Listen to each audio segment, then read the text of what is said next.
I knew something was wrong the moment I opened my laptop that morning. Hundreds of notifications exploded across my screen, messages full of insults, accusations, and venom. People were calling me a thief, a fraud, a liar. My chest tightened, my breathing stopped.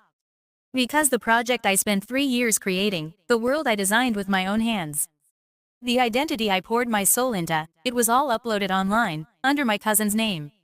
She was smiling in interviews, accepting praise she never earned, taking my future as if it belonged to her. And I watched my life burn quietly. I didn't shout.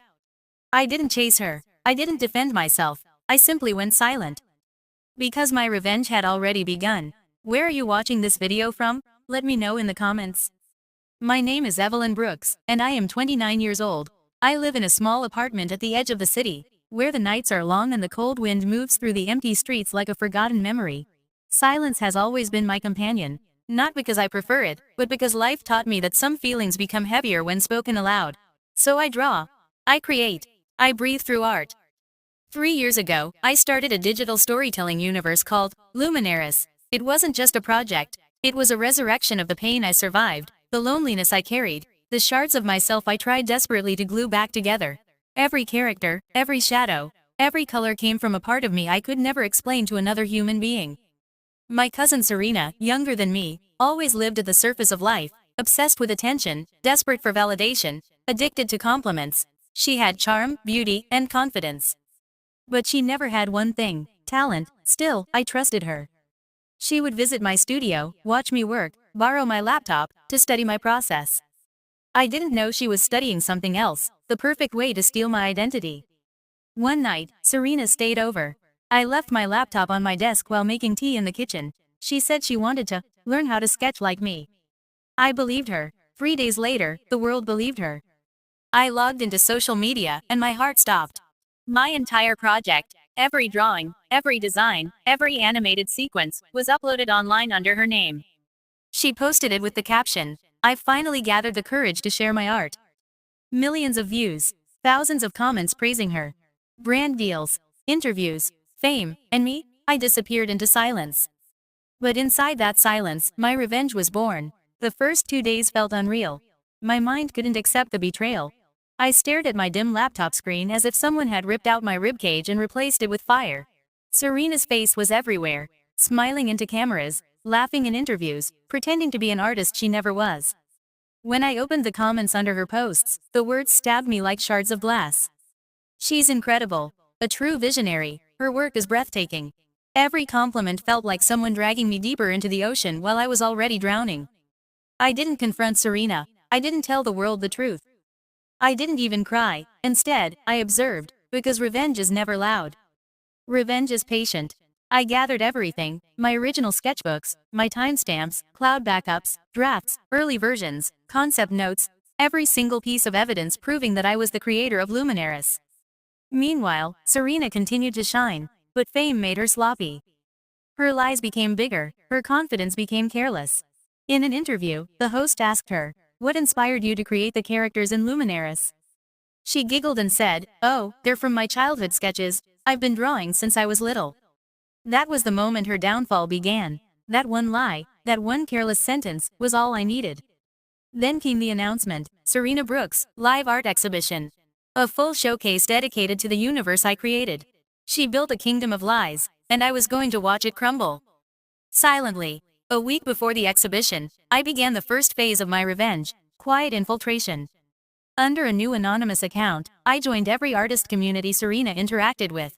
I collected every post she made, every caption she wrote, every interview she gave. I archived everything, her claims, her statements, her inconsistencies. Then I found her weak point. Serena was terrified of real-time questions.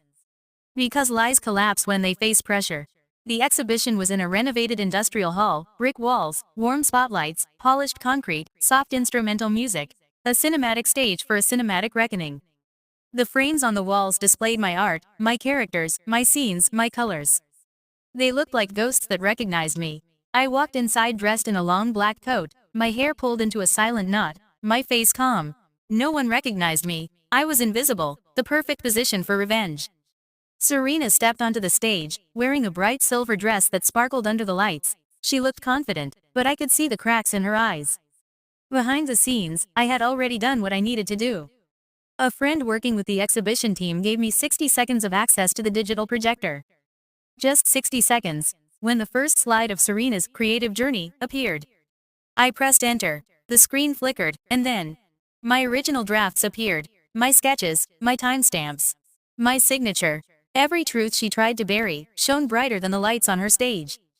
Her kingdom of lies shattered in silence. The room fell completely quiet. People leaned forward, squinting at the screen as page after page of my original artwork displayed in chronological order, all dated years before Serena even pretended to be an artist. Wait, these aren't hers. This handwriting doesn't match.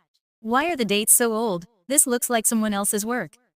Whispers turned into murmurs. Murmurs turned into doubt.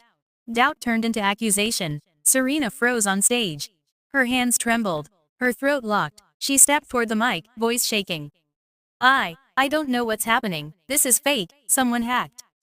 But her lies sounded hollow, and the truth stood right behind her. On every screen, I remained in the corner, still and silent, watching her unravel. A staff member walked over to me quietly. "Are you the real artist?" he whispered. I looked at him, and simply nodded. Everything else happened on its own.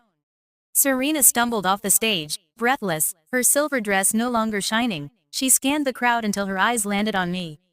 "Maddie, please, wait, please listen." Her heels clicked sharply against the floor as she chased me.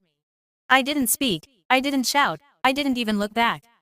I placed a small hard drive on the floor before her, the same drive she once tried to steal from me, labeled my work, my truth, my silence. She collapsed to her knees as I walked away.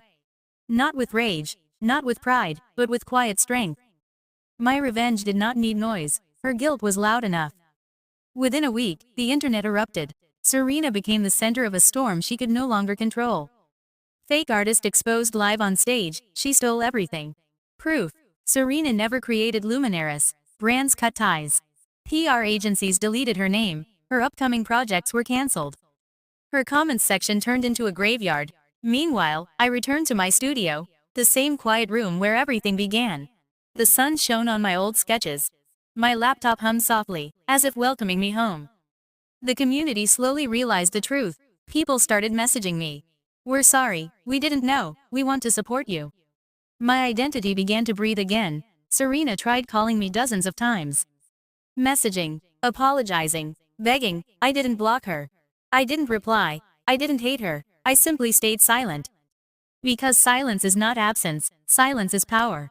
Serena's fame collapsed not because of me, but because of the weight of her own lies. One night, I sat on my balcony and wrote in my notebook. Revenge is not about destroying someone, it's about reclaiming what was always yours. And for the first time in months, I smiled. 3 months later, I released my official reboot. Luminaris, Reawakened.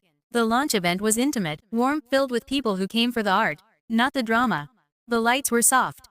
The air smelled like old books and fresh paint. My heart was steady. I took the stage quietly, letting the projector display my work, my real journey, without filters, without lies, without stolen faces.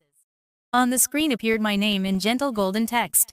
Created by Evelyn Brooks. I took a breath, looked at the audience, and said softly, "Truth doesn't shout, it simply outlives every lie." The room went silent, then applause echoed like a rising tide. I walked off stage with no anger left inside me, no bitterness, no broken pieces. My revenge wasn't the destruction of Serena, it was the rebirth of myself. I entered that night as a victim, and left as a creator reborn. A woman who found strength in silence. A woman whose story now belongs to the revenge book. Because in the end, the quietest revenge is the one that heals you. Where are you watching this video from? Let me know in the comments. Don't forget to subscribe. This is Revenge Book.